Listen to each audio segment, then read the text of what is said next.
I'm really happy to be here with you today. An honor to speak to you about dance leadership. I'm going to share a little bit about my journey in dance education and also share some of the work that has been my focus for the last several years, really all my life, but very much so now. So I'm going to share my screen if I can. Yeah, so and it's also Juneteenth.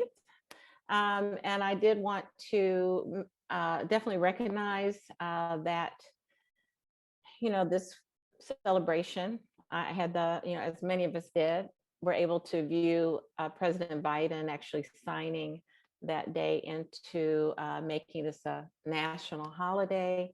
And what that means to so many people in America to have that recognition. And Juneteenth, of course, as you know, was when the enslaved people in Galveston, Texas, were informed that they were no longer slaves.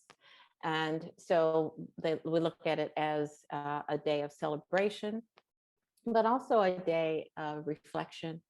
And as we move forward in this world. So I hope that you also had a chance to witness that signing in making Juneteenth a national holiday. So I'm going to talk about dance leadership in terms of service, research, and teaching. But I wanted to start with where I grew up because I grew up in a segregated, and I say reluctantly integrated state and city in Dover, Delaware. My formal training began in a dance studio in Dover, and this was in the 1960s. During my sophomore year in high school, the schools in Dover were forced to integrate. So I was in segregated schools until then. And whenever you force something, it's going to be a challenge, right? So it was a challenge for us to, for everyone to see how we could work together in this new integrated environment. So it was challenging, but I, as I said, studied dance in Dover, and a woman, end of my sophomore year, started a modern dance club. And so that's where I really found my place, that in that modern dance. I've never had modern dance, always ballet and jazz and tap. That was my studio experience. And then with modern dance, it was this opportunity for expression and choreography and creativity in a way that I had not experienced before. And by the end of my senior year, I decided, you know what, I want to make dance a part of my life. So after high school, we had this long talk with my parents about, okay, you need to be able to get a job, and how are you going to be a dancer? And so, so we made this agreement that I would get an education degree, and then they would help pay for me to get a graduate degree in dance. And so that was what I did. I got an undergraduate degree in physical education from Hampton University, and then on to George Washington University for my dance education master's degree. At the same time, I began teaching in a school in Washington, D.C., and the school was surrounded by public housing. And I remember, so it was 99% African-American. So now we're into the 70s, and still we see this segregation is still happening. So with those children, I say I loved all 500 of my children. I began to, I was introduced to this book called Black Dance in America by Lynn Emery. And I just remember reading that and thinking, there's a lot in here that I did not know about. So I created this dance company with my elementary school students and created a series of dances so they could learn about this history as well as learn about these dances. And we did a tour of several other elementary schools. So I think that was really one of my first experiences in looking at how dance can not only be this vehicle for fun and enjoyment and expression, but also education and knowledge that I have been able to build upon in the work that I've been doing. So let's see. So after I finished, excuse me, my master's, I went on for a PhD and then began working in a university. So I'm going to talk about some of the work that I've been doing and the meaning of it, because as Catherine said, when I look at the power of the arts and the power of dance, it definitely goes beyond just the performance aspect, but I can see how it can bring communities together. It can help us to have a deeper understanding of issues, help us to communicate and talk about things in ways that we were not necessarily able to from just reading about it in a book. This is a quote by Brian Stevenson: "We cannot have a just world until we commit to truth telling." And that's really what I try to do in the work that I've been doing in the arts. So, so how did I come to this work? I just already told you that. I'm going to give you some examples of some of the projects that I've been working on recently. Because, this hope, I look at this work, and when we've presented it, how it gives this level of hopefulness. In other words, we can see how the resilience of people can lead to hope out of oppression. And that's what I try to share. Sharing Our Legacy Dance Theater is kind of the umbrella group that I work with. We have a website. You can certainly take a look at that, but it has information on all of our performances, also information about education, research, and community engagement. This work calls for collaborations, which is something I'm going to talk about when I talk a little bit about leadership. Because when you collaborate, I really find that you are able to create something that you just could not do alone. And so to the far right of my screen, we have Gabrielle Foreman, who's a literary historian. I've worked with her on several projects, and which has enabled me to, really be truthful in this truth telling, because she has done this research. And then these are other artists that I've worked with. Vincent Thomas, who's at Towson, artist Jonathan Green, poetry. I'm a Kennedy Center artist and teaching integrated arts and dance. And Glennis is a Kennedy Center artist and poetry, and that's how we met and we began collaborating together. And Ralph Russell, who's the composer. So these are the people I've worked with over the last 10 years in the projects that I'm going to talk about a little bit about.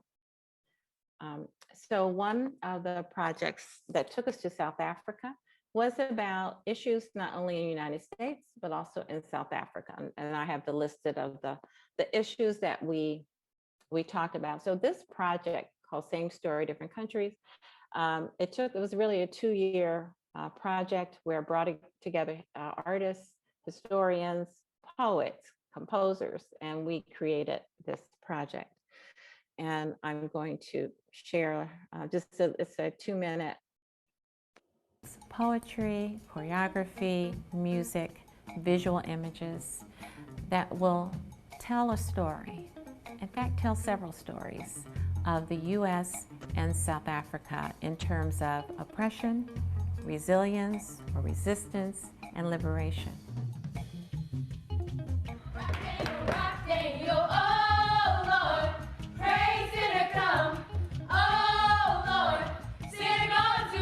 Remember, apartheid was a legalized form of oppression. US citizens in the United States were bombed, their homes were bombed. People were pulled from their homes. People were not allowed to mix cross-racially. 64 houses that had nothing to do with it burned down with it. If you mixed cross-racially, you were killed, you were beaten. Okay, there was a lot of violence. I know this is heavy, but this is the time when we should get into this. You're the voices of that history.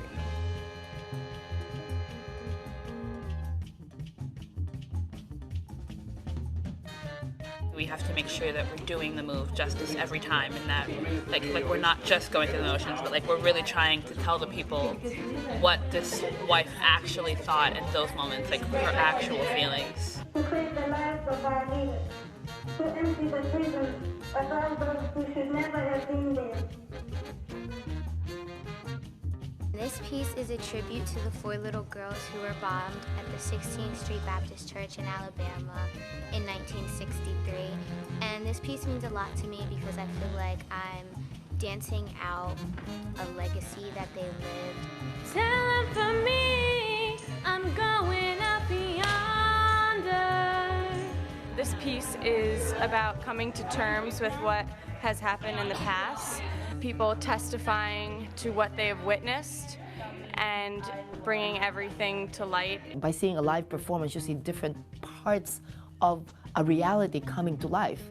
You know, and you can take different parts of that reality and make your conclusion based on that. Not just mentally or cogitatively, but also emotionally, spiritually. You have a better connection to that event.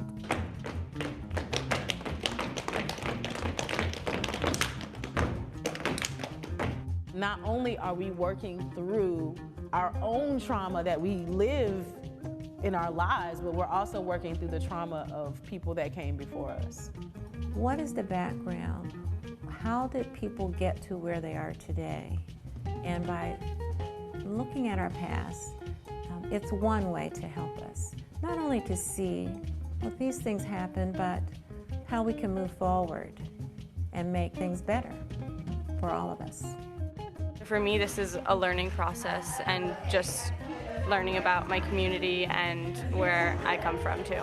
Because it is our history and it's all of our history. It's not just Black's history. We don't really talk about it, we don't really recover from it, and we just kind of let it sit there and fester and get worse. But we need to talk about it, we need to grieve, and we need to recover. Right? I love this, I hate this. I love working through my problems. Oh my God, I hate it.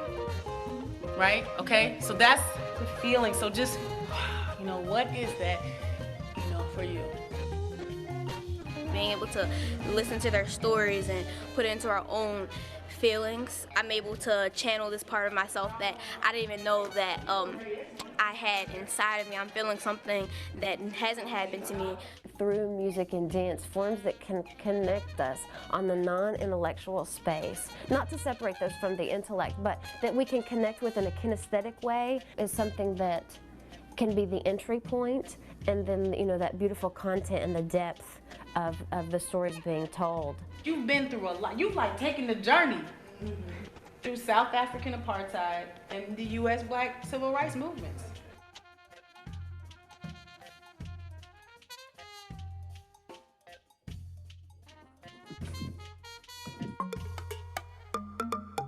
This was the Women of Consequence project, and this was one, again, working with Gabrielle Foreman, and we focused on women from the 1800s who were part of the this Color Conventions organization. The Color Conventions took place in the 1800s prior to the development of the NAACP, and where African Americans got together to talk about slavery and talk about economics issues, and these were the women who were a part of this movement. And so we created dances and poetry and music to tell their stories. I'm not going to share this one. This is on YouTube. This is called the Three Harriets, and it's a dance with poetry and music that tells the story of Harriet Tubman, Harriet Wilson, and Harriet Jacobs. I did want to say, one of the things I was going to say, that as a college professor, we are required to do service, research, and teaching. And so, excuse me, in the service area, if you're interested in dance leadership, that's really a good place to start. I mean, I started as a VP for dance for daCi when there was a daCi AFERD, that there's no longer. And then I was a vice president for dance for the Eastern District. I served as president of the National Dance Association. I was one of the founding board members of the National Dance Education Organization, and board member for daCi for several years. And now I'm a board member for daCi International, I served as the archivist, and now I'm the research officer. I also served as president of the Michigan Dance Council, and I'm currently president of the Delaware Dance Education Organization. And I think all of this helped. Recently, I served on the agency review team for arts and culture for the Biden-Harris administration, and I've been nominated to serve on the National Endowment for the Humanities Council, waiting on Senate confirmation. So I really think that starting, as, in my 20s, just saying, yes, my hand up, I'll do that. I'd love to be a part of that. And I just learned so much by serving in those roles. The research, my creative activities, you did get to see a snippet of it, but that's been, my goal is to work with communities, collaborators. As you can see in that snippet, I work with, in that one, they were like 9-year-olds, and I have through 72-year-olds. So I bring in communities to work on these projects. And then in my teaching, I teach at the University of Delaware.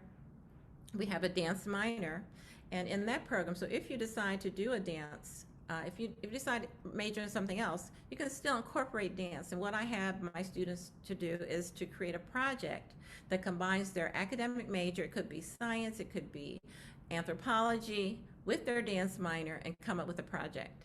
And they've come up with some really unique projects in that way. And it makes them all of a sudden think about how, even if I'm a marketing person, I can apply these skills to dance, and I can help dance studio owners or anyone who needs this information. And I found that to be just a very, they start out that semester thinking, how in the world am I going to combine chemistry with dance or whatever, but they always come up with great projects. So even when you go to college and you're considering other majors, know that dance educators, dancers can use your knowledge as well.